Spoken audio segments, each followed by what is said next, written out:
Bonjour à tous, je suis très heureux de vous retrouver pour cette nouvelle vidéo. Ça fait très longtemps que je voulais la sortir celle-là, mais ça m'a pris beaucoup de temps de recherche, beaucoup de temps pour organiser mes idées, pour faire mon plan, pour faire mon diapo, pour retrouver les sources de chaque image que j'ai mis dans le diapo. D'ailleurs, vous trouverez les sources en description pour ceux que ça intéresse.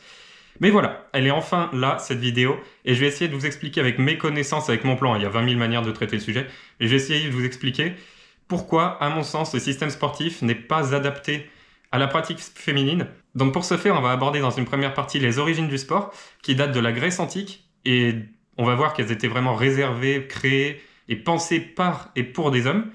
Ensuite, on va parler de la notion de spectacle sportif induit par la naissance de la médiatisation à partir des années 1980. Et enfin, on va essayer de discuter du phénomène d'autoreproduction du système, qui explique pourquoi il n'y a pas tant d'évolution que ça et pourquoi c'est encore pensé pour des hommes majoritairement, sachant que maintenant on est quand même dans une société qui tend à essayer de donner un maximum de place aux femmes pour essayer d'atteindre la parité. Et on va essayer de comprendre pourquoi dans le monde sportif c'est pas encore le cas. Donc notre histoire commence avec les concours grecs, qui sont les premières pratiques sportives connues, avec les premières traces qui remontent à 793 avant Jésus-Christ. Donc ces concours grecs, très rapidement, c'était des affrontements entre plusieurs cités pour essayer de prouver un petit peu aux autres que sa cité est meilleure. C'est-à-dire que la cité qui remportait les affrontements était perçue comme plus performante que les autres. Et c'était vraiment une problématique très très présente dans la Grèce antique. Donc à cette époque-là déjà, les pratiques étaient extrêmement violentes. C'est-à-dire que par exemple, il y avait le pancrace, qui était vraiment une bagarre, il faut le voir comme ça, c'était une bagarre entre plusieurs hommes, enfin entre deux hommes.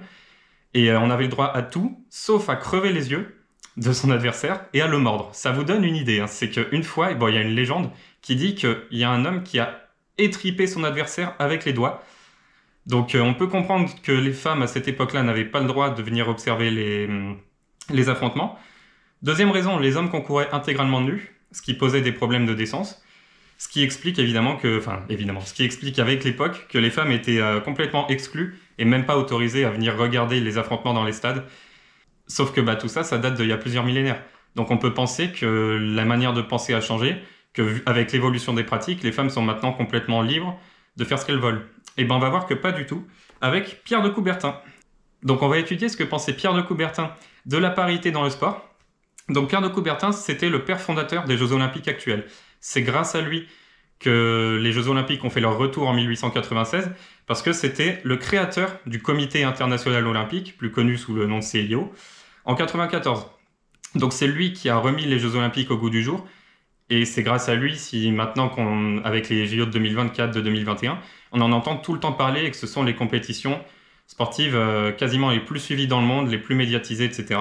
C'est vraiment grâce à lui que les Jeux Olympiques sont revenus au goût du jour après plusieurs millénaires d'oubli.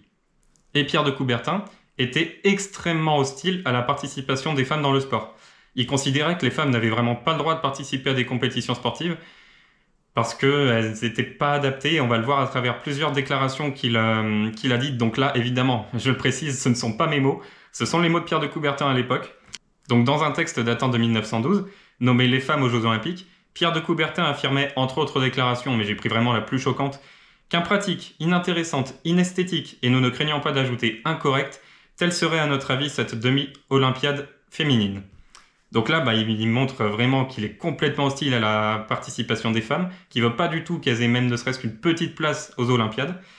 Et il persiste en 1928 en déclarant « Quant à la participation des femmes aux Jeux, j'y demeure hostile. C'est contre mon gré qu'elles ont été admises à un nombre grandissant d'épreuves. » Et enfin, en 1935, il persiste encore et aurait ajouté que le véritable héros olympique est, à mes yeux, mais aux yeux de Coubertin, je reprécise, l'adulte mâle individuel. Et aux Jeux Olympiques, le rôle des femmes devrait surtout être, comme aux anciens tournois, de couronner les vainqueurs. Donc cette manière de penser peut évidemment paraître complètement folle de nos jours, mais Pierre de Coubertin, en fait, il exprimait juste la manière de penser de la société à l'époque. C'était vraiment admis, ces prises de parole-là n'étaient absolument pas choquantes au début du XXe siècle, et malgré quelques oppositions, notamment par exemple d'Alice Mia, qui sont des femmes qui ont milité à travers plein de prises de parole, plein d'actes courageux pour permettre aux femmes d'avoir un accès sportif, tout le monde trouvait ça normal. C'était admis dans la société, et puis finalement, tout le monde s'en portait très très bien. Donc à travers ces deux éléments que j'ai choisi de traiter, la Grèce antique et les prises de parole de Pierre de Coubertin, on peut comprendre pourquoi les femmes aujourd'hui ont encore du mal à se faire une place dans la société, et on va maintenant parler du monde sportif actuel pour essayer de savoir pourquoi il y a encore de nombreux freins à leur pratique. Donc on va parler de la médiatisation qui est apparue à partir des années 80, qui a engendré une spectacularisation très importante du sport, et on va voir pourquoi cette spectacularisation profite davantage aux hommes qu'aux femmes. Donc dans les années 80, le sport a commencé à se démocratiser dans le monde entier, grâce à une chose notamment, la télévision. La télévision qui a commencé à faire son apparition dans tous les foyers aisés du monde, notamment aux États-Unis, en France, au Royaume-Uni, dans les pays les plus développés évidemment. Et à la télévision, il y avait beaucoup d'événements sportifs retransmis, ce qui explique l'essor énorme du sport à cette époque-là. Et cette médiatisation a amené 10 ans plus tard, dans les années 1990, une recherche de spectacularisation par le grand public. C'est-à-dire qu'ils ne voulaient plus seulement regarder le sport, ils voulaient regarder des choses impressionnantes. Le sport en lui-même ne suffisait plus. Maintenant, le grand public cherchait à s'émerveiller, à être subjugué par des actions, par exemple au foot ou au tennis, on va y venir. Donc je vais surtout prendre des exemples dans le tennis, parce que c'est évidemment mon domaine de compétences privilégié. Mais par exemple, il y a la recherche d'inattendus, qui a pris une ampleur énorme à partir des années 90. Et on peut le voir avec des joueurs contemporains, notamment Gaël Monfils, Nick Kyrgios, Corentin Moutet, on peut même prendre Hugo Gaston. C'est des joueurs imprévisibles qui peuvent sortir des coups incroyables à n'importe quel moment. Et c'est très très impressionnant pour le grand public. Par exemple, Kyrgios, il peut casser une raquette n'importe quand. Monfils, il peut sortir un twinner lob venu de l'espace en se jetant par terre avec les mains dans le dos, les yeux fermés. Enfin, vous avez compris en fait. Ce qui fait que ces joueurs-là sont populaires auprès du grand public, c'est qu'ils ont une forte personnalité. Et c'est qu'ils sont capables de faire des choses que peu de personnes peuvent faire. Et c'est pour ça qu'ils sont jugés plus spectaculaires et plus regardés que par exemple des Sébastien Baez ou des Diego Schwartzman, pour ceux qui ont connu, qui étaient des joueurs beaucoup plus discrets, beaucoup moins spectaculaires à regarder et qui donc soulevaient moins d'émotions chez le grand public. Ensuite, il y a eu la culture du toujours plus, donc qui est apparue comme par hasard dans les années 90. Et là-dedans, je mets par exemple en élément phare l'apparition du radar au service, qui ne sert globalement à rien en fait. Ça sert à rien, ça va pas changer le déroulé du match, de savoir à quelle vitesse servent les joueurs, et n'importe qui à la télé est capable de savoir si un joueur sert fort ou moins fort, ou avec de l'effet ou avec moins d'effet. Et en fait, cette stat, par exemple de 153 miles par heure, tout le monde s'en souvient, c'était le service de Giovanni Pesci-Pericard à Wimbledon, le service le plus rapide de l'histoire dans ce tournoi. Cette stat ne sert à rien. Globalement, Giovanni Pesci-Pericard a perdu le point, le set et le match avec ce service. Donc la stat est complètement anecdotique, mais c'était l'un des événements les plus médiatisés du tournoi parce que c'était inattendu, parce que c'était jamais atteint, alors que en soi, Fritz a juste retourné, a gagné le point et ça n'a rien changé. Et l'augmentation de cette vitesse de service et globalement de la vitesse de jeu ces 40 dernières années est permise surtout par une chose, l'évolution du matériel. Alors il y a également une meilleure préparation physique des athlètes, mais là on va vraiment parler de l'évolution du matériel, avec des raquettes de plus en plus lourdes, des balles de plus en plus adaptées à une vitesse haute de jeu. Donc tout ça, ça permet aux athlètes de frapper plus fort et de battre les records. Et globalement, le grand public s'accroche vraiment à tous ces records. Et ça explique pourquoi le sport s'est vraiment spectacularisé depuis les années 90. Et maintenant, on va essayer de comprendre pourquoi ça profite plus aux hommes qu'aux femmes. Donc pour illustrer ça, j'ai pris quelques stats pour comparer le circuit ATP au circuit WTA. Donc j'ai parlé de la vitesse moyenne des premiers services, de la vitesse moyenne des coups droits et du nombre moyen d'échanges. J'aurais pu prendre d'autres stats, mais pour moi, c'était les plus parlantes. Donc on voit que le circuit ATP frappe plus fort que le circuit WTA en règle générale. Il y a des exceptions, notamment Aryna Sabalenka, qui a le coup droit le plus rapide du circuit WTA, mais également du circuit ATP. Mais voilà, si on met de côté les exceptions, les hommes frappent plus fort que les femmes, les chiffres le montrent. Et donc, comme je l'ai dit avant, le grand public est attiré par le spectacle. Donc, le fait que les hommes frappent plus fort que les femmes, ça va permettre de mettre plus de coups gagnants, même s'il y a aussi plus de fautes directes. Mais en tout cas, ça va être plus imprévisible. Il y aura plus de coups gagnants, plus d'amortis aussi sur le circuit ATP que sur le circuit WTA. Et c'est jugé plus spectaculaire par la société. Ce qui explique pourquoi le circuit ATP est plus regardé que le circuit WTA. Et pour sortir un peu du cadre du tennis, on va étudier quels sont les sports les plus regardés dans le monde. Donc il y a le football en première position, puis le cricket, surtout en Asie du Sud, puis le basket, le tennis et l'athlétisme. Et ces sports-là sont vraiment sont vraiment très spectaculaires, avec énormément d'explosivité, énormément d'inattendus, et on voit bien que d'une manière générale, le grand public cherche vraiment toutes ces caractéristiques. Donc je vais illustrer ça maintenant par des chiffres. en comparant certaines données du circuit ATP au circuit WTA. Donc sur la figure de gauche, c'est la vitesse moyenne des services observés chez les 20 serveurs les plus puissants et les 20 serveuses les plus puissantes en match de simple en Grand Chelem. Donc je suis daltonien, je suis désolé, je suis absolument pas capable de voir les courbes, mais d'une manière générale, on voit bien que les hommes servent beaucoup plus fort, aux alentours de 220 en première, que les femmes qui servent à 185, 190. Donc le service va plus vite, ce qui permet derrière d'avoir des coups plus faciles entre guillemets à exploiter, ce qui donne plus de coups droits gagnants dès le deuxième coup de raquette, plus de spectacle, plus d'inattendu. Globalement, c'est toujours la même chose. Et puis à droite, on voit que les hommes servent logiquement du coup plus d'ace que les femmes, ce qui contribue encore une fois à un spectacle jugé plus intéressant. Donc on va maintenant étudier la question des superstars sportives. Donc une superstar, c'est un athlète qui va être connu dans le monde entier. Et quand je dis le monde entier, il y avait un exemple qu'avait pris mon prof qui m'avait beaucoup marqué.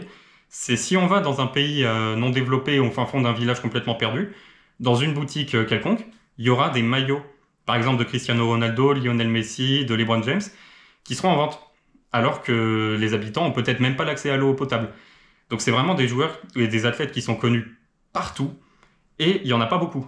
J'ai mis Rafael Nadal parce que j'aime le tennis, mais si on prend vraiment les purs superstars, si on sort de Ronaldo, Messi, et peut-être on peut mettre LeBron James parce que c'est le joueur le plus connu de NBA, je suis pas sûr qu'il y ait grand monde. J'ai mis Nadal parce que je l'aime, mais est-ce qu'on peut vraiment le considérer comme une énorme superstar? Je suis même pas sûr. Et ces superstars, elles sont très très importantes dans le monde sportif, parce qu'elles permettent aux jeunes notamment de s'identifier à des athlètes. Par exemple, si on reste dans le tennis et qu'on va demander à un petit gamin de 8 ans qui vient de commencer qui est son joueur préféré, il va très souvent répondre Nadal, Djokovic ou Federer. Maintenant, on peut même rajouter Alcaraz ou Sinner, qui sont les 5 superstars les plus connus du tennis. Donc ces superstars sportives, elles ont un intérêt extrêmement important dans le sport. Elles entretiennent l'intérêt des jeunes pour le sport et puis même des moins jeunes. Elles entretiennent l'intérêt des pratiquants pour le sport. Elles entretiennent toute la logique économique avec la diffusion des événements sportifs. Mais au-delà de toutes ces implications très positives pour le monde sportif, il y a un problème. C'est que j'ai pas cité une seule fois le nom d'une femme. Et si on regarde le top 10 des sportifs préférés des Français en 2016, c'est normal. Parce que vous voyez que dans le top 10, il y a une femme, Jeannie Longo, qui est une cycliste extrêmement connue. Mais à part ça, vous voyez qu'il n'y a que des hommes. Et si on regarde plus généralement, on pourrait prendre le top 20, le top 50, vous verrez qu'il y a très très très peu de femmes dans le top des sportifs préférés. Alors je vais expliquer pourquoi dans la partie 3. Mais par exemple, si on prend les tennismen, on a Monfils, on a Tsonga. On pourrait avoir une Garcia. En 2016, Caroline Garcia, elle était très très connue. Mladenovic était très connue. Elles étaient toutes les deux top 10, je pense, à cette époque-là. Et pourtant, on n'en entend pas parler dans le classement des sportifs préférés. Et on va voir pourquoi dans cette troisième partie. Donc maintenant, je vais faire une petite mise en situation pour introduire ma troisième partie. Donc imaginez que vous êtes une petite Française de 8 ans, que vous venez de voir la finale de la Coupe du Monde masculine 2018, où la France a gagné. Et vous avez vu l'effervescence dans les rues, vous avez vu les coups de klaxon à 3h du matin avec les milliers, les millions de gens qui fêtaient, les Marseillaises qui retentissaient de partout, et vous vous dites, le foot, ça a l'air vachement bien. Je pense que je vais essayer d'en faire l'année prochaine. Le lendemain, vous retournez à l'école, et vous vous dites, je vais aller jouer, parce qu'il y a toujours des garçons qui jouent au foot, je vais aller avec eux. Sauf que vous essayez d'enrôler vos copines avec vous pour aller jouer, et vous vous rendez compte que vos copines, elles veulent pas. Elles jouent à la corde à sauter, elles sont reléguées en périphérie de la cour. C'est d'ailleurs un beau reflet de la société. On a toujours les garçons au centre et les filles en périphérie. Et en fait, vous êtes la seule à être motivée. Et si vous allez jouer avec les garçons, vous vous rendez compte qu'ils vous font pas la passe, qu'ils jouent vraiment entre eux, que c'est vraiment très très clivant. Et du coup, vous laissez tomber, vous voulez plus jouer, vous retournez jouer à la corde à sauter avec vos copines. Ensuite, vous rentrez à la maison et vous vous dites, je vais essayer de trouver des exemples. Parce que j'ai vu des gars jouer, j'ai vu Mbappé marquer, mais j'ai envie de voir des filles. Et vous allumez la télé et vous voyez des matchs masculins. Il y a très très peu de matchs féminins retransmis, vous cherchez, vous trouvez pas sur les chaînes gratuites. Et ça c'est chiffré, parce que par exemple en 2021, il y a eu 36 284 heures de football masculin retransmis à la télé, contre 2350 heures de football féminin. Donc vous vous rendez bien compte que 4,8% de football féminin, c'est extrêmement peu, et que c'est vraiment un sport qui est typé masculin dans notre société. Donc après ça, vous entrez dans une boutique de foot, et vous essayez de trouver un maillot d'une joueuse de qui vous pourriez vous inspirer, qui pourrait devenir votre idole. Sauf que vous voyez des maillots de Ronaldo, de Mbappé, de Messi, de Neymar, de je sais pas qui, et il n'y a pas de maillot de fille. Parce que c'est le milieu féminin dans le football est très très très peu médiatisé. Et du coup, moi je vous pose la question, avec toutes ces expériences que vous avez vécues dans la cour de récré, à la télévision et dans la boutique, est-ce que vous avez toujours envie de vous inscrire au foot? Donc évidemment, j'exagère un peu, j'ai grossi le trait pour caricaturer, mais il faut imaginer que ça fonctionne vraiment comme ça, et je parle dans le foot, ça peut être dans tous les sports, hein. Mais le foot, c'est le plus parlant parce que c'est le sport le plus médiatisé, où il y a vraiment le plus de superstars, et c'est encore un frein à la pratique féminine. Et maintenant, je vais essayer de vous prouver que le sport masculin est plus diffusé que le sport féminin. Je vais essayer d'apporter peut-être des solutions, essayer de discuter en tout cas de solutions possibles pour essayer d'atteindre une parité dans le monde sportif. Donc vous avez sous les yeux une étude de l'ARCOM traitant du volume horaire du sport féminin dans l'ensemble de la diffusion de retransmissions sportives à la télé en 2018 à gauche et en 2021 à droite. Donc on peut voir que le sport féminin a très peu évolué. Il a pris 1,2 points entre 2018 et 2021, c'est très peu. Le sport mixte a perdu 8 points et le sport masculin a gagné 7 points. Donc le sport féminin, c'est les compétitions purement féminines. J'ai pas beaucoup d'exemples parce que forcément 5% c'est pas beaucoup. On peut imaginer que certaines compétitions de gymnastique sont purement féminines et qu'il n'y a que les femmes qui sont retransmises. Les compétitions mixtes, c'est Roland-Garros par exemple, où on voit à la fois des hommes et des femmes. Alors évidemment, les hommes jouent contre les hommes et les femmes jouent contre les femmes, mais je veux dire que la télévision diffuse les deux sexes. Et les compétitions masculines, typiquement, c'est toutes les coupes du monde masculines, je suis obligé de le rajouter, mais globalement toutes les coupes du monde de football qui ne diffusent que les hommes. Parce que en 2018, sur la victoire de la France, on voyait tous les matchs de foot, mais il n'y avait que des hommes. Et donc, par exemple, ces compétitions-là font 74% du volume horaire de retransmission en 2021, contre 4,8 pour leurs équivalents féminins. Et on peut voir que si on compare à 2018, on a même fait un retour en arrière, comparé à 3 ans avant. Donc la dynamique n'est pas vraiment en notre faveur. Même le sport mixte est moins diffusé. Il y a vraiment une écrasante domination du sport masculin en 2021, encore plus qu'en 2018. Et on s'éloigne a priori selon ces chiffres-là. Alors évidemment, il y a d'autres manières de traiter les chiffres, il y a d'autres études qui pourraient montrer un petit peu autre chose. Mais en tout cas, selon cette étude-là, on s'éloigne encore un tout petit peu de la parité entre 2018 et 2021 sur la retransmission des compétitions sportives. Et maintenant, on va essayer de comprendre pourquoi il y a autant de différences et pourquoi les médias diffusent plus le sport masculin que le sport féminin à travers la logique économique qui régit globalement absolument tout dans le sport. Donc tout commence en 1980 avec, comme je l'ai dit précédemment, l'apparition de la médiatisation. Donc globalement, les chaînes de télévision vont commencer à acheter des droits aux fédérations pour pouvoir diffuser les compétitions sportives, et les marques vont voir ça vraiment comme une aubaine et vont commencer à instaurer des publicités. Donc les marques vont mettre leurs produits d'appel pendant les coupures, les mi-temps, etc., les changements de côté au tennis. Et qui regarde ces publicités et pourquoi les marques y voient de l'intérêt? C'est parce que le grand public derrière va acheter ces produits d'appel. Et le grand public, du coup, qui regarde la télévision, va également aller s'inscrire dans les fédérations pour pratiquer le sport. Et vous voyez bien qu'on a fait le tour de la boucle. Après, les fédérations vont pouvoir vendre leurs droits aux télévisions. Tout est lié finalement. Et c'est comme ça que ça fonctionne, la logique économique. Et le problème étant que pour que tout ça fonctionne parfaitement et pour que les marques aient envie de mettre beaucoup d'argent, pour que les chaînes de télévision diffusent le sport, il faut que ce soit regardé en masse. Et encore une fois, avec toutes les questions de spectacle, d'inattendus dont on a parlé précédemment, le grand public regarde davantage de sport masculin que de sport féminin, ce qui explique pourquoi il y a autant de différences dans la médiatisation entre les deux genres. Donc globalement, plus il y a de spectateurs sur une compétition, plus les marques vont être intéressées pour diffuser leurs produits d'appel, parce qu'évidemment il y aura plus de visibilité sur leurs produits, et plus les chaînes de télévision vont pouvoir vendre leurs droits, vont pouvoir vendre le droit des publicités cher. Donc en fait, plus il y a de grands publics qui regardent, et plus il y a d'argent dans le milieu, et évidemment, c'est là que c'est le plus intéressant pour tout le monde. Donc finalement, diffuser les compétitions masculines revient à gagner plus d'argent pour tous les acteurs de la logique économique. Donc je vais étayer ça avec un exemple sur Max, qui est la nouvelle version d'Eurosport. Pour ceux qui ne connaissent pas, là c'est vraiment des captures d'écran que j'ai pris moi. On voit qu'à gauche, on a Toronto, le Master 1000 de Toronto. Ensuite, on a le Master 1000 de Rome, le Master 1000 de Madrid. Et à droite, la programmation du Master 1000 de Toronto. Et il y a un truc qui doit évidemment vous choquer, je pense que vous y attendiez. Il n'y a pas de diffusion des tournois WTA. Pourtant, on est sur des Master 1000, qui sont vraiment les tournois les plus importants après les Grands Chelems. Les matchs WTA se faisaient sur les mêmes terrains, aux mêmes horaires, exactement tout pareil, mais Max n'a pas acheté les droits parce que c'est pas suffisamment regardé, c'est pas jugé suffisamment intéressant par ce diffuseur pour mériter d'être diffusé. Donc finalement, on se retrouve avec cette programmation à droite, où on voit des matchs de double, qui sont quand même très peu regardés, on va pas se mentir, des matchs de simple homme, des matchs de double homme, et pas une femme. Et que ce soit le premier tour ou la finale, on n'a pas eu l'occasion de voir une femme évoluer. Alors oui, les droits WTA sont achetés par d'autres chaînes beaucoup moins connues, mais ça montre bien qu'il y a beaucoup moins d'argent dans le secteur et qu'encore une fois, c'est moins intéressant pour une grande chaîne de diffuser ces tournois-là. Alors il y a quand même une petite nuance pour les grands chelems. Par exemple, à l'US Open, à l'Open d'Australie, Roland-Garros, Wimbledon, on voit autant normalement de matchs féminins que de matchs masculins au moins sur le papier. Mais pour le coup, là, il y a quasiment une parité parce que c'est quand même les tournois les plus importants et à ce moment-là, le grand public s'intéresse quand même aux compétitions féminines. Mais c'est 4 tournois par an, quoi. Et c'est un gros problème, évidemment, pour l'accessibilité du sport féminin. Et maintenant, le moment qu'on attend tous, les solutions possibles pour essayer de pallier à ces immenses problèmes d'accessibilité du sport féminin.